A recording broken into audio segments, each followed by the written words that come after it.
विधानसभेच्या निवडणुकीला अजून 3-4 महिने उरलेत, त्यामुळे या 3-4 महिन्यामध्ये नेमकं काय घडतं याकडे न्यूज 18 लोकमतचं लक्ष असेल।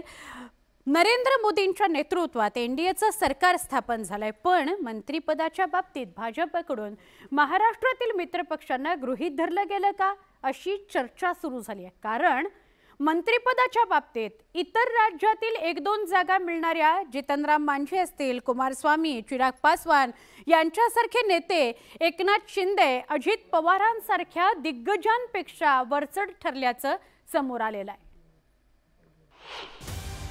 मैं नरेंद्र दामोदर दास मोदी ईश्वर की शपथ लेता हूं कि सत्य निष्ठा से प्रतिज्ञा करता हूं भारत के संविधान के प्रति। मोदींच्या मंत्रिमंडळाचा रविवारी दिमाखदार शपथविधी सोहळा झाला।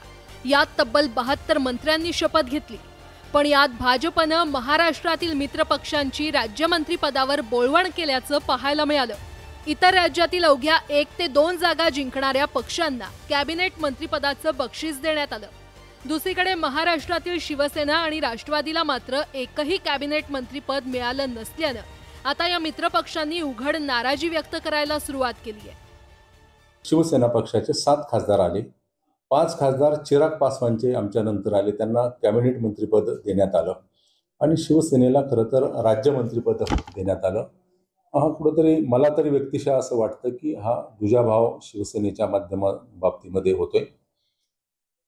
खरं तर भारतीय जनता पक्षाकडून तो न्यायिक भूमिका शिवसेनेला दिली पाहिजे, कारण 3 महिन्यामध्ये विधानसभेच्या निवडणुका येतात आणि विधानसभेला एकत्रपणे सामोरं जात असताना या सगळ्या बाबतीचा विचार करून भारतीय जनता पक्षाने शिवसेना पक्षाला न्यायिक भूमिका देण्याची आवश्यकता होती। कालच्या या शपथविधीला एकही खासदार एका पक्षाचा असताना फक्त त्यांना मंत्रिपद देण्यात आलेले। खरं तर एकनाथजी शिंदे यांचे 7 खासदार आहेत, राष्ट्रवादी काँग्रेस पक्षाचे 2 खासदार आहेत।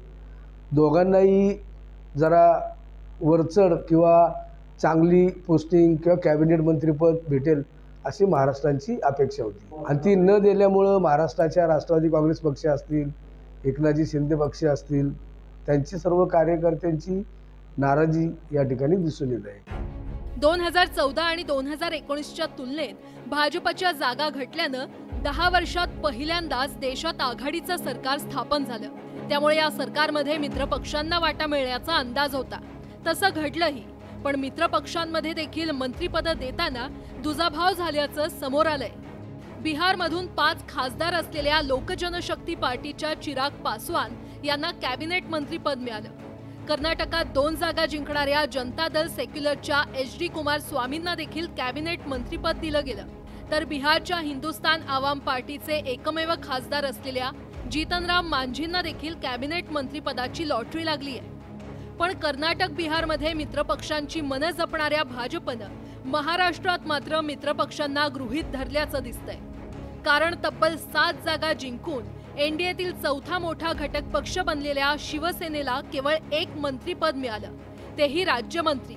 तर राष्ट्रवादीला देखील राज्यमंत्रीपदाचीच ऑफर देण्यात आलेली, जी अजित पवारांनी फेटाळून लावली। आता याच दुजाभावावरून शिवसेनेच्या खासदारांकडून उघड नाराजी व्यक्त होऊ लागल्यानं विरोधकांनी देखील एकनाथ शिंदे आणि अजित पवारांना चिमटे काढायला सुरुवात केल्याचं दिसतंय। जे मैत्री जपतात त्यांचाच घात भाजप करतं आणि ते भाजपचं ब्रीदवाक्य आहे, ज्यांनी दिली आम्हाला साथ त्यांचाच आम्ही केला घात, असं भाजप म्हणतं। आम्ही एकच आमचा शब्द पाळत असतो, रघुकुल रीत सदा चली आहे, प्राण जाय पर वचन न जाय।